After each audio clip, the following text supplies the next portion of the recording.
महाकाल का दर्शन करने से पूर्व या करने के बाद काल भैरव का दर्शन करना अति आवश्यक माना जाता है। तो ये एक ऐसे पार्षद हैं भगवान के कि जिनकी उपासना, जिनकी महिमा से आप जब भक्ति की रसधारा में बहते हैं तो भक्ति में प्रगाढ़ता आती है।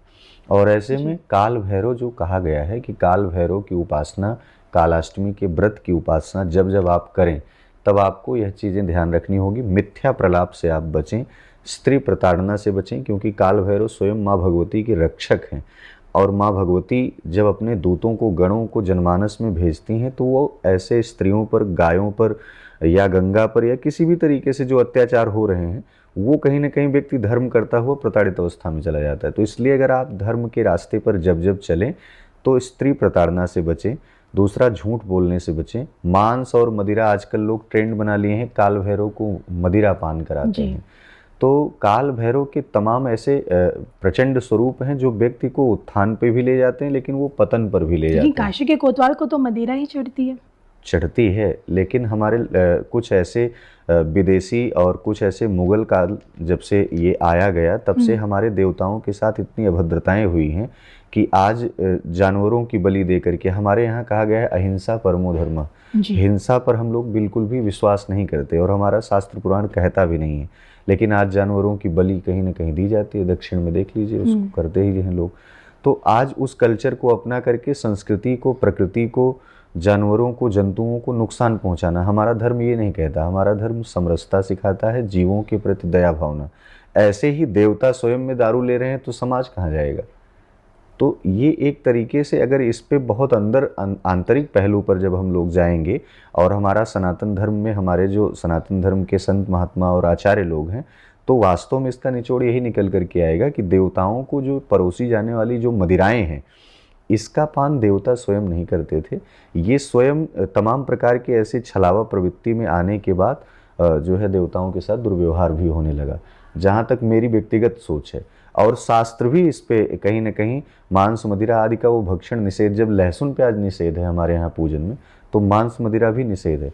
तो काल भैरव के इस पूजन उपासना की विधि में अगर आप अपने जीवन में शांति चाहते हैं, तंत्रों से मुक्ति चाहते हैं, तो आप उपासना विधि में शराब का ना तो सेवन करें और ना तो भगवान को स्वयं समर्पित करें। भगवान ये नहीं कहते कि शराब लेकर के आप आइए तब हम प्रसन्न होंगे, ऐसा कहीं लिखा नहीं गया है। हालांकि एक ट्रेंड जरूर बन गया है और ट्रेंड सबका आया। कभी साईं बाबा बन गए, साईं बाबा का आ गया, कभी खाटू श्याम का आ गया। तो ये समय रहते हुए ये प्रकृति है, प्रकृति में बदलाव होते हैं, 4 ऋतुएं बदलती हैं, तो देवताओं का भी ट्रेंड बदलता रहता है। लेकिन काल भैरव की उपासना में शराब का कोई बहुत बड़ा महत्व तो नहीं है, स्थान भी नहीं है। इसलिए प्रयास करना चाहिए कि उनको सात्विक भोग लगाएं। सात्विक भोग लगाने के बाद एक नींबू लें, नींबू में 7 फूल लौंग आप लगा करके भगवान काल भैरव को समर्पित करें, जिससे आपका तंत्र समाप्त हो। और अगर आप बहुत तंत्र से ग्रसित हैं तो कालाष्टमी के दिन एक उपाय अवश्य करना चाहिए।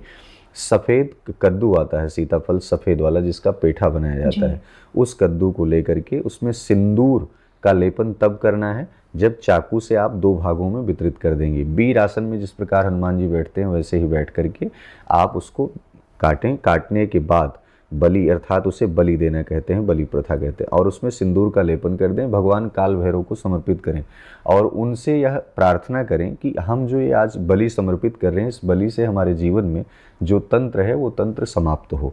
उसके बाद आप लगभग 5 फूल लौंग लेकर के और 2 छोटी छोटी टिकिया का कपूर लेकर के आप अपने शरीर से उतार के उन दोनों के मध्य भाग के बीच में ही आप रख करके उसे जला दें। जलाने के बाद आप स्वयं से अपने आगे आने वाली अगली कालाष्टमी तक देखेंगे कि उस तंत्र से धीरे धीरे आपको निजात मिलेगी। और यही क्रिया अगली बार भी कर दें। तो तंत्र कटने के बहुत सारे नियम हैं, स्वरूप हैं।